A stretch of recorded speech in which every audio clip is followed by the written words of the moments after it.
मीरपुर नाम के शहर में तेजस अपनी पत्नी नीरू के साथ रहता था। पति पत्नी दोनों ही नौकरी करते थे। एक दिन तेजस गांव अपनी माँ के पास फोन करता है। हेलो, प्रणाम माँ। जीते रहो माँ, तुम दादी बनने वाली हो हैं? अरे वाह, ठीक है बेटा, मैं कल ही आती हूँ। जब माँ जी शहर पहुंची तो बेटी बहू ने बहुत अच्छे से स्वागत किया। लीजिए माँ जी, चाय। अरे गर्मा गर्म पकोड़े ले आओ माँ के लिए। नीरू रसोई में गई और 2 मिनट में ही पकोड़े ले आई। जी ये लीजिए। बहू जादू से बनाए हैं क्या? अभी तो रसोई में गई थी।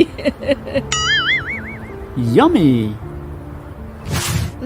माँ जी, शीला रसोई में पकोड़े तल रही है, मैं बस लेकर आई। हे भगवान, मेरा धर्म भ्रष्ट कर दिया तूने। अब तो गंगा जल से शुद्धिकरण करना होगा। दूसरे दिन, माँ जी मैंने नाश्ता बना दिया है, ऑफिस जा रही हूँ। पर अभी तो घर का सारा काम पड़ा है। शीला आती ही होगी, झाड़ू पोछा बर्तन कपड़े वो सब कर लेगी। हमारे जमाने में घर का सारा काम हम ही करते थे। जी माँ जी, आप बहुत होशियार हैं, मैं घर ऑफिस दोनों नहीं संभाल पाती। तो जरूरत क्या है घर से बाहर जाकर चाकरी करने की? वैसे भी घर का काम खुद करने से घर में बरकत आती है, समझी? पर माँ जी। पर वर कुछ नहीं, इस महीने की पगार मिले फिर ऑफिस बंद है। हाँ। रात को नीरू तेजस से कहती है, सुनिए जी, माँ जी बोल रही थी कि मैं नौकरी छोड़ दूं। वैसे ठीक ही तो है, अभी तुम्हें आराम की जरूरत है। फिर भी आराम कहाँ, शीला को छुड़ाने के लिए बोल रही थी। तो अब 24 घंटे में इतना काम तो कर ही सकती हो। पर जॉब पसंद है मुझे, घर पर मन नहीं लगेगा। अगले दिन जब दोनों ऑफिस के लिए निकल रहे थे, मेरी तो कोई कीमत ही नहीं है इस घर में। माँ जी, आजकल महंगाई बहुत है, रहन सहन भी बदल गया है, दोनों नौकरी करते हैं तभी ठीक रहता है। अच्छा, तू कहना क्या चाहती है? मेरा बेटा तुझे बिठा के खिला नहीं सकता? तू ही इस घर का खर्च चला रही है, हैं? नहीं माँ जी, मेरा वो मतलब नहीं था।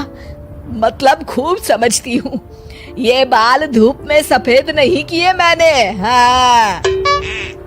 अब तो ये रोज का काम हो गया था। तेजस भी रोज की झिकझिक से परेशान हो गया था। एक दिन उसने कहा, नीरू, वैसे भी तुम्हें मैटरनिटी लीव मिलने वाली है, तो अभी से ही छुट्टी ले लो। पर क्या, मेरी सैलरी अच्छी खासी है। आखिर नीरू ने रिजाइन कर दिया।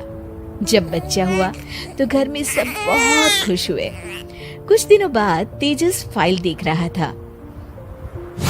क्या हुआ तेजस, कुछ परेशान लग रहे हो? अब हाँ, वो हमारी जितनी सेविंग्स थी वो तो हॉस्पिटल में और छठी के फंक्शन में खत्म हो गई है नीरू। और अभी वैसे मंदी चल रही है तो मैं बोल रही थी कल मुन्ना को हेपेटाइटिस का टीका लगवाना है। नीरू, क्या पोस्टपोन नहीं कर सकते? नहीं जी, बिल्कुल नहीं। अब तेजस को समझ में आ रहा था कि उससे गलती हुई है। पैसों की कमी का असर घर के माहौल पर भी पड़ रहा था। अगले दिन, बेटा मेरा चश्मा और ये दवाइयाँ ले आना, पर्चा देते हुए माँ जी ने कहा। जी। तेजस, मुन्ना के लिए दूध का डिब्बा और डायपर भी ले आना, और ये किराने के सामान की लिस्ट है, इसे भी लाना है।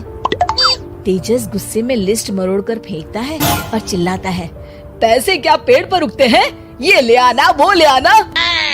अरे पर ये जरूरत का सामान ही है। वो गुस्से में बिना कुछ कहे ऑफिस चला गया।